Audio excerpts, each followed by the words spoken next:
रब्बुल आलमीन जिहाद फी साबिलिल्लाह রাখো বিরামহীন রাসূল আমার ভালোবাসা।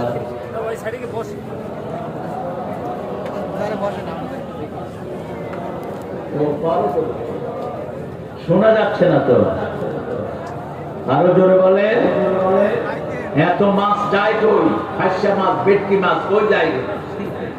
জোরে বলেন। রাসূল আমার ভালোবাসা, রাসূল আমার আলো আশা, রাসূল আমার মূল আলোচনা, রাসূল আমার কাজে কর্মে অনুপ্রেরণা, রাসূল আমার ভালোবাসা। রাসূলের আন্দোলনের প্রথম দাওয়াত গ্রহণ করেছেন একজন মহিলা, কি নাম? আরো জোরে বলেন। মা খাদিজাতুল কুবরা। আমাদের খাদিজাদেরকে দাওয়াত দিতে হবে, কোরআনী আন্দোলনে আনতে হবে। মা খাদিজার আদর্শ ছাড়া কোন মহিলা আল্লাহর কাছে জান্নাতে যেতে পারবে? রাসূল যেমন মা খাদিজার কখনো বদনামি করতেন না, আমরাও আমাদের বিবিদের বদনামি কখনো করব?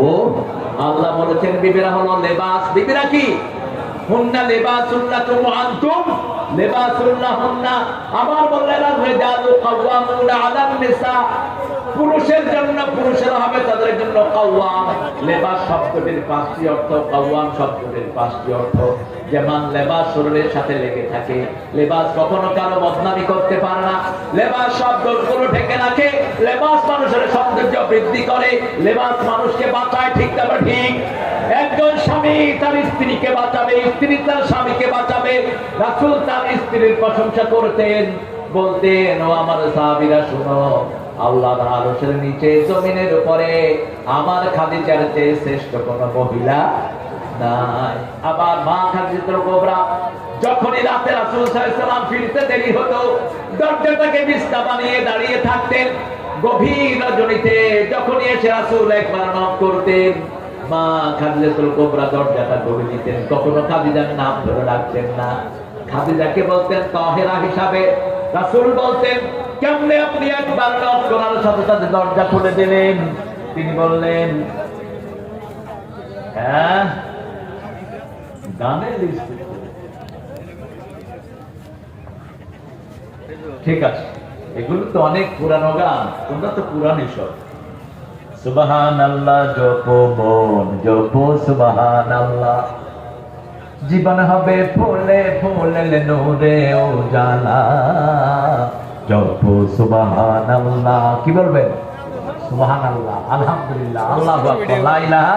শুধু আল্লাহর কোনো জিকির নেই, শুধু আল্লাহু একজন নবীও করেন। doesn't make any sense. সুবহানাল্লাহ, আলহামদুলিল্লাহ, আল্লাহু আকবার, লা ইলাহা। আবু হুরায়রা নাম শুনছেন তো? কে ছিলেন? সবচেয়ে বেশি হাদিস যিনি বর্ণনা করেছেন। ইসলামে আসছেন কিন্তু মদিনাতে, কিন্তু হাদিস বর্ণনা করেছেন সবচেয়ে বেশি। আবু হুরায়রা যেন মসজিদে নববীর কোনায় বসা। রাসূল বললেন সাল্লাল্লাহু আলাইহি ওয়াসাল্লাম, কি করছো? তিনি বলছেন জান্নাতে ছোট্ট ছোট্ট গাছ লাগাই। রাসূল সাল্লাল্লাহু আলাইহি ওয়াসাল্লাম বললেন, এখানে আসো, আমি বড় গাছ লাগায়া দিব, আসো। আসলেন, আসার পরে রাসূল